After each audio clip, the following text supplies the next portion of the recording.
This time things are different, so to speak, for this week's performance in West Palm Beach. Daniel Biaggi is joining us once again. He's the general director of the Palm Beach Opera, and also here, Erika Sunnegårdh. She is the star of Salome. Salome, is that the correct pronunciation? Like with a Z, Salome? All right, anyway, thank you both for being here. This is getting interesting. What makes this so different from a typical opera? Well, it's a very unique piece. On one hand, it's short. It's just a little bit over 90 minutes, but 90 minutes of relentless music and drama.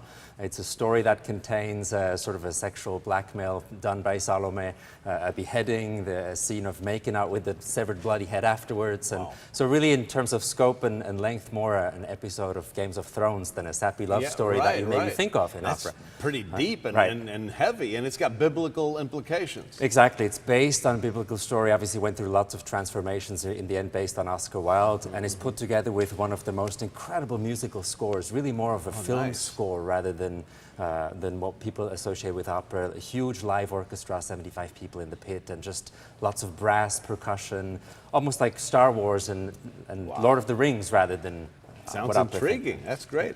Erika, how do you prepare for a role like this that seems so unusual, has great demand, such as, well, first of all, nudity and performing to a severed head and kissing the severed head? You lay off the potato chips months in advance. No, seriously. No, it's the nudity really.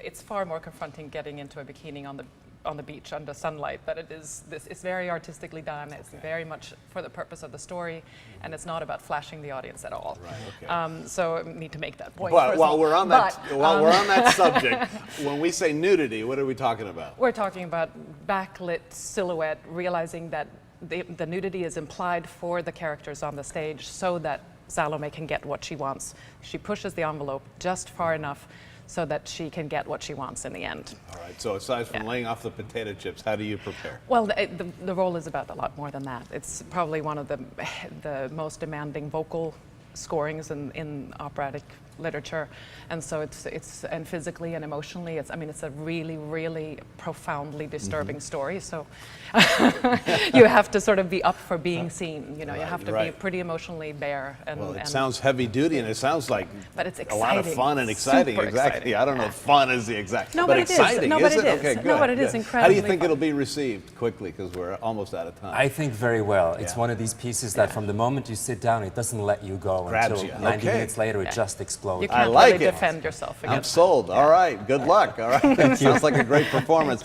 And Salome will be performed this weekend at the Kravis Center. Shows are March 15th, 16th, and the 17th, right there for St. Patrick's Day. Tickets start at $20, and you can also go to pbopera.org and get your ticket there. Thanks again. Have a great show. Thank you. Thank All right, you. let's go back over to the anchor desk.